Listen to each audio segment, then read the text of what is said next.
will just start off with the big question everybody has been waiting for. Did you ever use any blood transfusions or dope to improve your cycling performance? Yes, these allegations are true. And was one of those legal substances a banana? Yes, it was. And did you ever use any blood transfusion or blood dope to improve your eyeballs? I did not use any of those to improve my eyeballs. I did use them mainly for improvement of my muscles for training. Okay, and did you ever use any drugs like cortisone or mushrooms?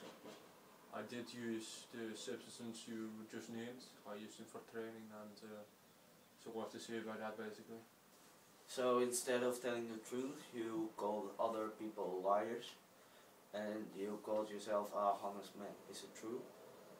There have been a lot of conflicts lately about that, and I didn't feel it's the time to give any comments on the situation right now.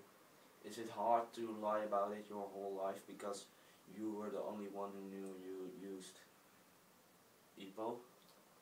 Well, you have to understand that at that time I did it so frequently that just it turned into a habit, and I almost convinced myself that I was doing any good, and yeah,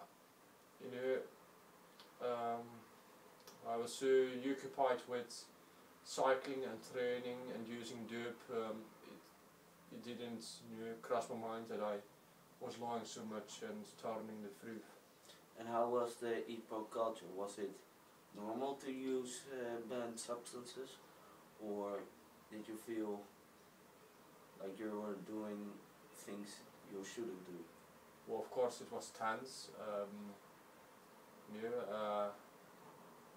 but we managed to stay calm because it was such a habit.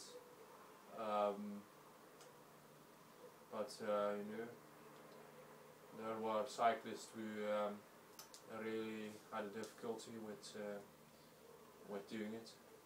Was everybody using illegal substances at that time? I can't say, but the truth will come by in time now. Okay, and how were you able to do it? Were you going to a secret place, and how were you able to stay away from the media? Well, if I told that information to you, I would only get more people in trouble, because that's information that's just highly classified. Do you feel stressed? You haven't got the energy or the drive to go on? Then this might be the product you're looking for. It helps you get through the day. It's used by thousands of people.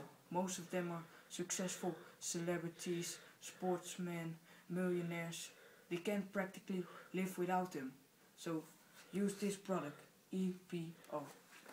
Did you ever use any illegal substances in all of your 500,716 Tour de Afghanistan victories? Yes, I assume that's true. Do you think it's humanly possible to win any kind of tour without using dope or EPO? No, I wouldn't say that. I think a normal human being would just explode if he tried to without using any kind of illegal substances. But the fact is, if we weren't using it, the whole sport would be less interesting for the viewers. In my perspective, I believe using dope at that time, and even now, was for the sake of the entire sport basically. And why did you always deny that you used any illegal substances, and why do you admit it right now? Well, I'm in a state of mind where I think I should change myself for the good, not only for myself but for the sake of the entire sport. It's been sport has been very far away from fair right now, so it's the time has come to explain what's been so wrong about the sport.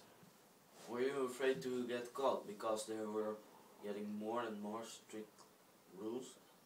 Well, the way I felt was intense. I know what I was doing and I accepted the risks. But I felt after a time that the media were giving more and more pressure, and that got to me a bit.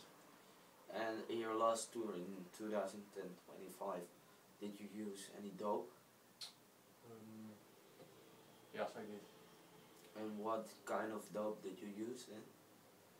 Well, I'm sorry, but as I recall, giving more particular information will get people in trouble, so I can't see anything about that. And do you think you changed as a person after all these accidents? No, I'm a Scot. We're very sturdy people that will just stay the same for the rest of their lives. Okay, thank you for the interview.